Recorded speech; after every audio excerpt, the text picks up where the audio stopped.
انا ما نكذبش عليك، مانيش باش ننتخب، مانيش باش ننتخب حتى واحد، ما نكذبش عليك، الحقيقه معناها نقول مانيش باش ننتخب حتى واحد. انا ما ريت شيء، ما ريتش معناها الحاجه اللي تخليك لي انت تمشي تنتخب مثلا قيس سعيد ولا تنتخب فلان ولا فلتان.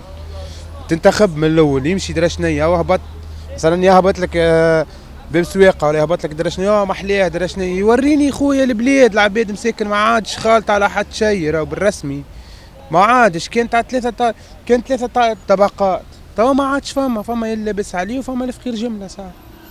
شنو معناه انت اللي يخليك لهنا باش تنتخب؟ هنا تو مثلا درنا باش ينتخبوا، راه ماشي خليتهم ماشي باش ينتخبوا قيس سعيد، انا ما ننتخبش.